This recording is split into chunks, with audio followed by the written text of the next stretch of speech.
आखिरकार एक बार फिर सरकार को घुटने टेकने ही पड़े। वो सरकार, वो गृहमंत्री जो लगातार संसद में बहस से, संसद में हिस्सा लेने से भी बचते दिखाई दिए। आखिरकार ऐसा क्या हुआ कि संसद के आखिरी हफ्ते उन्हें याद आया कि छात्र आंदोलनकारियों पर अब बात कर ली जाए। दोस्तों, आज तो वो हो गया जो पूरे संसद सत्र में नहीं हुआ, वो है अमित शाह को लेकर सरकार का स्टैंड। जो अमित शाह अब तक संसद में नहीं आ रहे थे, उनके लिए किरण रिजिजू ने आज संसद के अंदर और बाहर बयान दे दिया। रिजिजू ने कहा है कि हम ना केवल अमित शाह के बयान के लिए तैयार है, अमित शाह बयान देंगे, बल्कि चर्चा के लिए भी तैयार है। बस विपक्ष उनको सुनने की हिम्मत रखे। विस्तार से जवाब देने के तैयार है। मैं अनुरोध करता हूं कांग्रेस पार्टी और इनको के गृह मंत्री जी का जवाब के समय डरना नहीं है, भागना नहीं है, पूरा सुनना पड़ेगा। मैंने बिजनेस एडवाइजरी में भी सार्वजनिक महासभा के सामने में कह दिया है कि सरकार छात्र को लेकर के पूर्ण रूप से विस्तार से चर्चा के लिए तैयार है और पूरा जवाब देने के लिए तैयार है। इनफैक्ट अजीब बात देखिए दोस्तों कि आज संसद के अंदर भी रिजिजू ने यही बात बोली कि अमित शाह तो संसद के शुरुआत से ही आना चाहते थे, विपक्ष के हंगामे की वजह से नहीं आ पा रहे। राहुल गांधी जी ने मांग किया था कि होम मिनिस्टर अमित शाह जी को पार्लियामेंट में स्टेटमेंट देना चाहिए छात्र आंदोलन को लेकर के। हमने बहुत साफ कहा, सिर्फ स्टेटमेंट ही नहीं, होम मिनिस्टर अमित शाह जी पूरा डिबेट डिस्कशन का जवाब भी देंगे।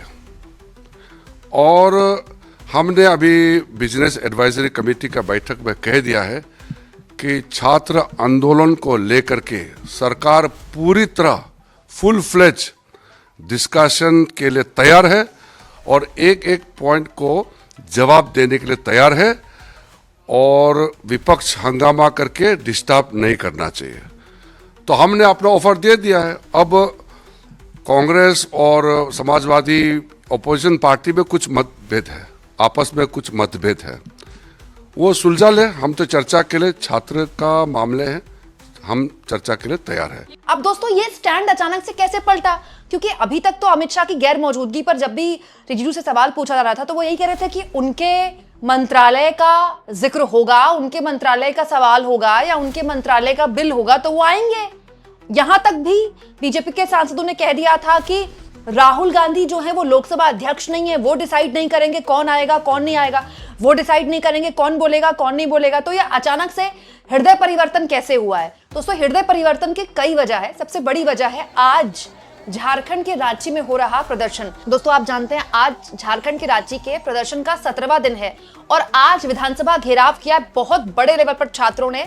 बकायदा वहां पर बैरिगेड्स के करीब पहुंच गए, बैरिगेड्स कूदने की भी कोशिश कर ली, वहां लाठीचार्ज भी हो गया छात्रों पर। और हेमंत सोरेन सरकार इस वक्त बहुत ही बुरी तरह से बैकफुट में है। यहाँ पर अनशन भी हो रहा है, प्रदर्शन भी हो रहा है और शांतिपूर्ण तरीके से यह आंदोलन हो रहा है। और ये एक बहुत मुफीद मौका है बीजेपी के लोगों के लिए ये कहने का कि केवल जंतर मंतर में थोड़ी, ये तो राष्ट्रव्यापी समस्या है, इनके इंडिया गठबंधन या फिर विपक्ष के राज्यों में भी हो रहा है। इनफैक्ट दोस्तों, आज जब झारखंड के रांची में प्रोटेस्ट हो रहा था दोस्तों, उस मामले में राजनीति करने के लिए बीजेपी के विधायक हेमंत सोरेन जो कि मुख्यमंत्री हैं, उनके आवास के बाहर पहुंच गए। इसमें कोई दो राय नहीं कि हेमंत सोरेन सरकार की भारी गलतियों की वजह से यह प्रदर्शन हुआ। इसमें कोई दो राय नहीं कि जो सरकारी नौकरियों में अनियमितताएं का आरोप छात्र लगा रहे हैं वो बिल्कुल सही है। इसमें भी कोई दो राय नहीं कि छात्रों की आवाज को लगातार हेमंत सोरेन की सरकार ने दरकिनार किया और उसके आगे बहरी बन गई। लेकिन अब बीजेपी इसको इस्तेमाल करना चाहती है और इसी के आधार पर अब बीजेपी संसद में खड़े होकर बयान देने वाली है। अच्छा, दिलचस्प ये है कि ये जब सब कुछ हुआ है तो ये बीएसए की बैठक के बाद हुआ है। मैंने आपको पहले ही बताया था कि आज दोपहर 1 बजे बीएसए की बैठक होने वाली है। उसमें ओम बिरला भी है और विपक्ष के नेता भी होंगे, सत्ता पक्ष के नेता भी होंगे। लगातार विपक्ष द्वारा ये मांग उठाई जा रही है कि जो गृह मंत्री है उनको सदन में आना चाहिए।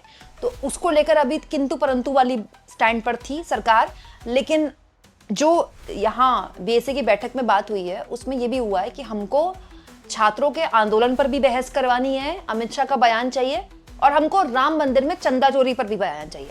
अब राम मंदिर चंदा चोरी मामले में बीजेपी बैकफुट पर आ गई और किरण रिजिजू ने कह दिया कि इस मामले में मैं कुछ नहीं कर सकता, इस मामले में मैं कुछ नहीं बोलूंगा, मैं यहाँ पर आपको सरकार का स्टैंड छात्रों के आंदोलन में बयान को लेकर देने आया हूँ। ऑपोजिशन तो हर मुद्दे को लेकर कह रहे, राम मंदिर के मुद्दे पर मैं इतना कहना चाहता हूँ, उसका एक एसआईटी के माध्यम से यूपी स्टेट गवर्नमेंट का एक्शंस और बाकी कई चीजें राज्य सरकार का स्तर पे हो रहे हैं, तो इसलिए अब मैं उस पर कुछ नहीं कहना चाहता हूँ।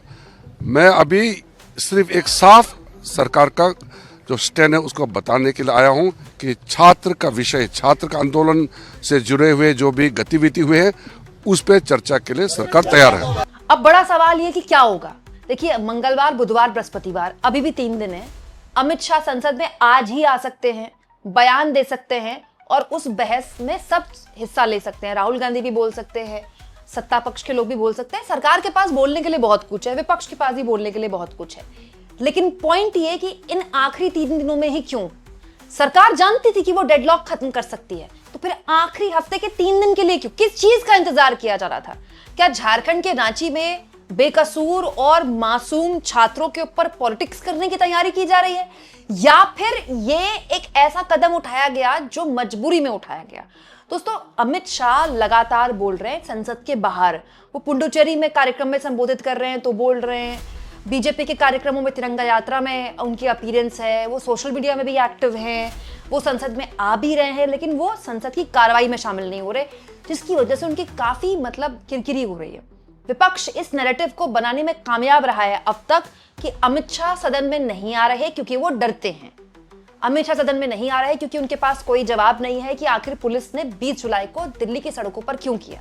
तो पॉइंट ये कि एक उस विपक्ष के नैरेटिव की हवा निकालने के लिए भी हो सकता है कि देखिए, हम तो आने को तैयार है, यही शांत नहीं हो रहे। और जहां तक बात है दोस्तों विपक्ष के हंगामे की, तो अमित शाह संसद में कभी भी आ सकते थे। विपक्ष के लोग तो हंगामा इसीलिए कर रहे थे ना कि अमित शाह सदन में आओ। तो अमित शाह अगर सदन में आ जाते और उनकी मौजूदगी में भी हंगामा हो जाता तो क्या बड़ी बात थी? ऐसा तो है नहीं कि हंगामे के दौरान कोई बोलता नहीं है। राहुल गांधी तो जब भी बोलते हैं हंगामा होता है सत्ता पक्ष की तरफ से। इनफैक्ट कई बार ऐसा भी हुआ है कि पीएम बोल रहे हैं हंगामा हो रहा है। मतलब ये ऐसा नहीं है कि पहली बार हो रहा है, कई बार हुआ है ऐसा। हाँ, ये हो सकता है कि वो जो लापता के पोस्टर्स लगाए जा रहे थे और सोशल मीडिया में एक नैरेटिव बिल्ड हो रहा था कि जिनको आप लौह पुरुष कहते थे वो तो इतने डरपोक है कि वो लोकसभा में फेस नहीं कर पा रहे विपक्ष को। उस छवि को एक तरह से मतलब सरकार को ये समझ में आ रहा हो कि भाई उस छवि से बीजेपी को लॉन्ग टर्म नुकसान होगा, तो हो सकता है कि आप अमित शाह संसद में आ जाए। लेकिन आखिरकार गतिरोध जो है विपक्ष का खत्म हुआ, सत्ता पक्ष और विपक्ष के बीच। ये इस बात का प्रमाण है कि गतिरोध कभी भी खत्म हो सकता था।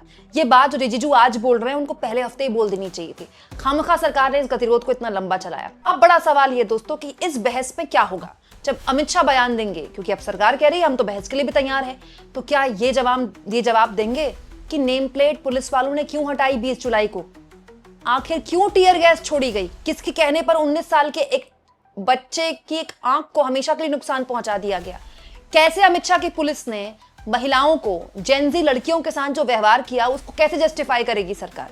मतलब ये ऐसी चीज है जिसके बारे में अमित शाह को अब संसद में खड़े होकर जवाब देना पड़ेगा। दोस्तों, अगर अमित शाह इस पूरे मामले में बयान दे देते हैं और इस पर बहस भी हो जाती है, तो ये इस बात का भी प्रमाण है कि अगर विपक्ष एकजुट रहता है तो बड़े से बड़ी चीज के लिए आप सरकार को झुका सकते हैं, आप सरकार को मजबूर कर सकते हैं। आज अगर अमित शाह सदन में आते हैं, कल आते हैं या संसद सत्र खत्म होने से पहले आ जाते हैं, तो ये इस बात का भी प्रमाण है कि विपक्षी एकता की वजह से ये सब कुछ हुआ है। देखिए, अमित शाह सदन में 20 जुलाई के बाद कभी भी आ सकते थे, आ ही जाना चाहिए था उनको। ये इतना लंबा एपिसोड खींचना ही नहीं चाहिए था, लेकिन वही बात है सरकार समझ नहीं पाई। इस पूरे मामले में पूरा डैमेज कंट्रोल की कोशिश सोशल मीडिया में नैरेटिव सेट करके हो रही थी, गटर मीडिया के जरिए हो रही थी। अमित शाह के संसद में आने का एक सबूत यह भी है कि सरकार ये समझ रही है कि नैरेटिव सेट नहीं हो पा रहा है, विपक्ष नैरेटिव सेट कर पा रहा है। इससे अच्छा है कि आप संसद में जाकर बोल दो जो आपको बोलना है। अब अमित शाह के लिए बड़ी धर्म संकट वाली बात है। अब अमित शाह कैसे बताएंगे कि आपने छात्रों पर इस तरह से ब्रूटल लाठीचार्ज कैसे किया? ब्रूटली लाठीचार्ज किया गया भाई सिविल ड्रेस में, सादे कपड़ों में वहां पर खड़े हुए थे लोग पुलिस वालों के बगल में और वो लाठियां भाज रहे थे। इस पर तो अमित शाह जवाब देंगे। अब देखते हैं क्या बोलते हैं। आप इसको किस तरह से लेते हैं दोस्तों, कमेंट बॉक्स में जरूर लिखें और जितना हो सके चैनल को शेयर भी करें, सब्सक्राइब भी करें और थैंक्स और ज्वाइन के ऑप्शन से अगर आप चाहें तो कुछ आर्थिक मदद भी चैनल की जरूर करें।